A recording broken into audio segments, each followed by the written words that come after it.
सुबह सुबह चिड़ियों की मीठी आवाजों के बीच आर्यमन की आंखें खुलीं। बीती रात उसे काफी अच्छी नींद आई थी और क्यों न आती, आर्यमन ने जिंदगी में पहली बार मां का स्पर्श महसूस किया था। मगर उसे पता था, चाहे कुछ भी हो जाए, मोहित को कल के बारे में पता नहीं चलना चाहिए। आर्यमन धीरे से अपना सर पिल्लो से उठाकर कमरे में देखने लगा। रीडिंग टेबल पर मोहित लैपटॉप पर रोज की तरह अपने मेल्स चेक कर रहा था। नमस्कार दोस्तों, स्वागत है आपका हमारे चैनल मिस्टिकल स्टोरी ज्ञान में। आज हम हाजिर हुए हैं एक लड़की को देखा तो कहानी का 7वां एपिसोड लेकर। अगर आपने इस कहानी के पिछले एपिसोड नहीं देखे हैं तो पहले वो देख लो, डिस्क्रिप्शन बॉक्स में आपको लिंक मिल जाएगा। और कहानी अगर पसंद आए तो वीडियो को लाइक और चैनल को सब्सक्राइब करना ना भूलें। तो बढ़ते हैं कहानी में आगे। आर्यमन ब्लैंकेट हटाकर बेड से उतर गया, अपने स्लीपर्स पहने और बाथरूम में चला गया। मोहित की आंखें भले ही लैपटॉप स्क्रीन पर थीं, उसका ध्यान पूरी तरह से आर्यमन पर था। वो मन ही मन भगवान से प्रार्थना कर रहा था, बस आर्यमन पहले की तरह नॉर्मल हो जाए। डॉक्टर अग्रवाल का कहा सच हो, वो बस आर्यमन का एक फेस हो जो निकल गया हो। आर्यमन ब्रश करके बाथरूम से बाहर आया। मोहित के पास जाकर एक आज्ञाकारी बच्चे की तरह बोला, गुड मॉर्निंग डैड। मोहित ने आर्यमन के कंधे पर हाथ रख के विश किया। गुड मॉर्निंग आर्यमन, चलो नाश्ता कर लेते हैं, फिर तुम रेडी हो जाओ, टीचर आने वाली होगी। आर्यमन हां में सर हिलाकर लिविंग एरिया की तरफ जाने लगा। मोहित की नजरें अब भी आर्यमन के बर्ताव पर थी, जो अब बिल्कुल पहले जैसा हो गया था। मोहित ने लैपटॉप बंद किया और आर्यमन के पीछे लिविंग रूम में गया। डाइनिंग टेबल पर रोज की तरह होटल के सर्विस स्टाफ ने नाश्ता सजा दिया था। Orange juice, bread toast, butter और सलाद। आर्यमन ने अपने ग्लास में जूस लिया और प्लेट में सलाद लेकर खाने लगा। मोहित ने राहत की सांस ली। आर्यमन पहले की तरह नॉर्मल हो गया था। इस बीच सोनिका तेज कार चलाकर किसी का पीछा कर रही थी। थोड़ी थोड़ी देर में मुड़ते रास्तों पर बेपरवाह होकर कार चलाना खतरनाक हो सकता था, मगर सोनिका को यह फिक्र थी कि चिराग उसकी आंखों से दूर ना हो जाए।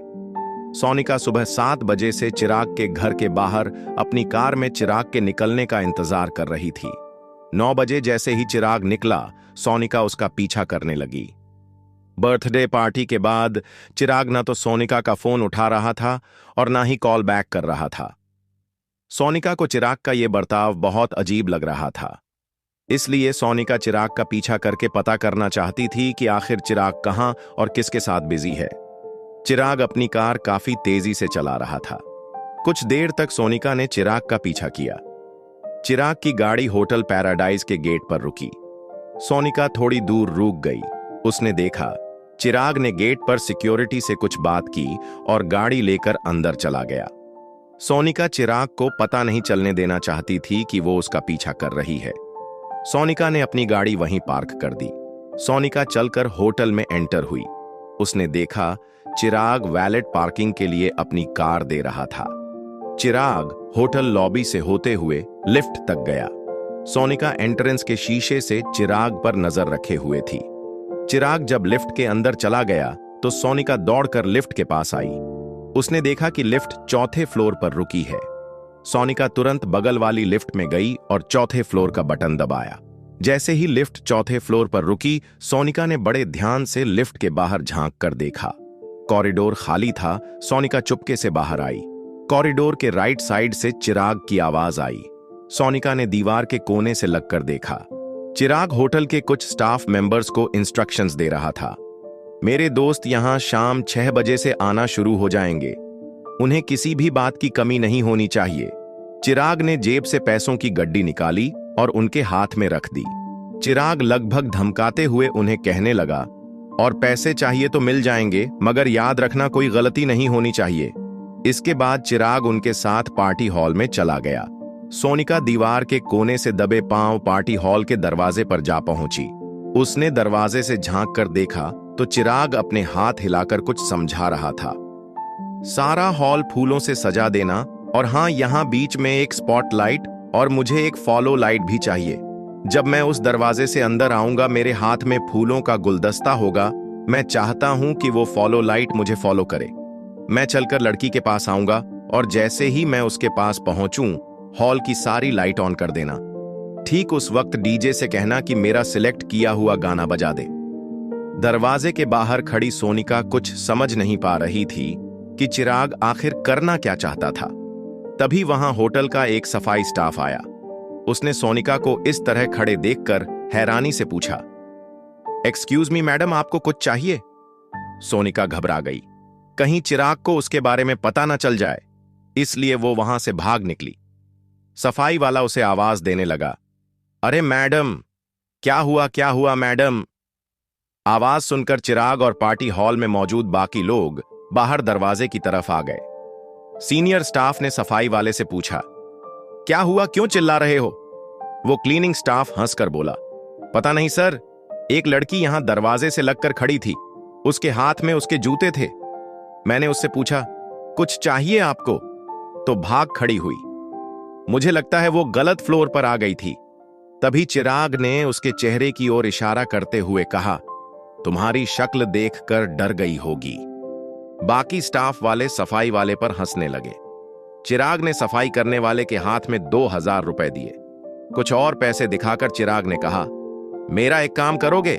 अगर काम हो गया तो और 2000 दूंगा।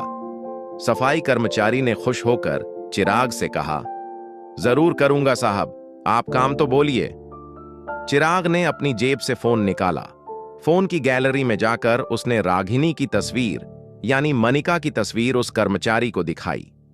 जब मनिका उसे कॉफी शॉप में मिलने आई थी, तब चुपके से चिराग ने उसकी तस्वीर निकाल ली थी।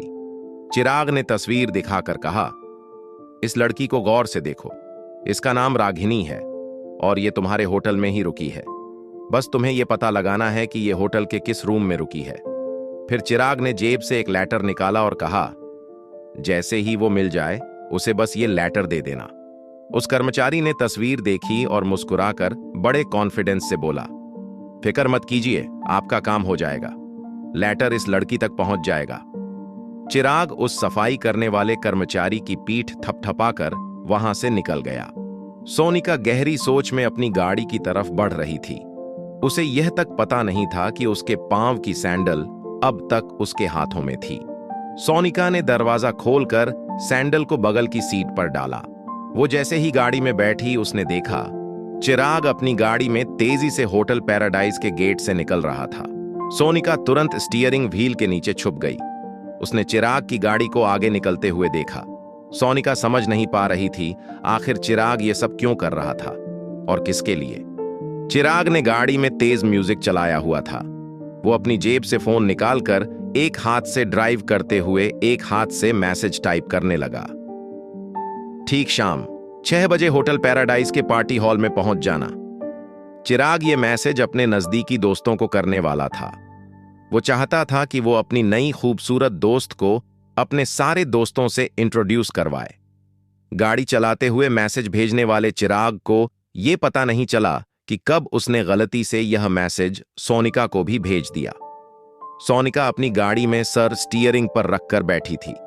सोनिका को शक हो चुका था कि चिराग की जिंदगी में शायद कोई और लड़की है। तभी उसके फोन पर एक मैसेज आया। सोनिका ने आंखें ऊपर करके डैशबोर्ड पर रखे फोन को देखा। उसने नोटिफिकेशन में देखा कि चिराग का मैसेज था। बिखरे बालों को अपनी आंखों के सामने से हटाते हुए सोनिका ने मैसेज पढ़ा, ठीक शाम 6 बजे होटल पैराडाइज के पार्टी हॉल में पहुंच जाना। यह मैसेज पढ़कर मानो सोनिका को अपनी खोई जिंदगी वापस मिल गई थी। सोनिका को लगा कि सारी प्लानिंग चिराग ने इसीलिए की थी ताकि आज शाम वो सोनिका को शादी के लिए प्रपोज कर सके। बेचारी सोनिका को खुद पर शर्म आ रही थी। उसे लगा चिराग पर उसे इस तरह शक नहीं करना चाहिए था। अब सोनिका को आज के स्पेशल दिन पर चिराग के लिए कुछ स्पेशल करना था। सोनिका ने सोचा, अगर आज के दिन मनिका की कंपनी मैं चिराग को तोहफे में दे दूं तो अच्छा सरप्राइज होगा। सोनिका ने तुरंत मनिका को फोन लगाया। मनिका ने जैसे ही फोन उठाया, सोनिका ने उसे एक ऑफर दे दिया, सुनो मनिका, मुझे वो फार्मा कंपनी आज ही चाहिए, कीमत जो तुम चाहो। तुम्हारी सोच और औकात से कहीं ज्यादा कीमत देने को तैयार हूं मैं। मनिका उस वक्त सिया के साथ बैठकर उसके स्कूल प्रोजेक्ट पूरे करने में मदद कर रही थी। मनिका सिया से थोड़ा दूर होकर बोली, मैं जितना कमा लेती हूं उतने में मैं और मेरी बच्ची खुश हैं। इससे ज्यादा ना मेरी कोई ख्वाहिश है ना ही जरूरत। मनिका का यह जवाब सुनकर सोनिका ने अपने दोनों हाथों से स्टीयरिंग को कस के पकड़ा, फिर अपना एक हाथ जोर से विंडो के कांच पर दे मारा। फोन पर चिल्लाते हुए सोनिका ने कहा, मैं जानती हूं तुम ये क्यों कर रही हो। तुम्हें लगता है कंपनी ना मिलने पर चिराग मुझसे शादी नहीं करेगा? तो ठीक है, आज शाम 6 बजे होटल पैराडाइज के पार्टी हॉल में आ जाना। अपनी आंखों से देख लेना चिराग कितना प्यार करता है मुझे। अगर हिम्मत हो तो आ जाना। और एक बात, मनिका, तुम्हारे बीते हुए कल के बारे में तुमसे ज्यादा मैं जानती हूं।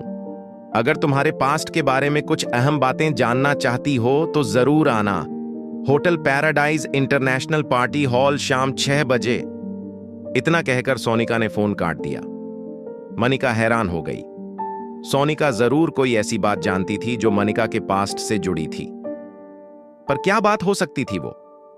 मनिका ने सोचा, क्या वो बात फार्मा कंपनी से जुड़ी थी, या शायद उसकी शादी से जुड़ी थी, या फिर उसके खोए बेटे के बारे में कोई बात है।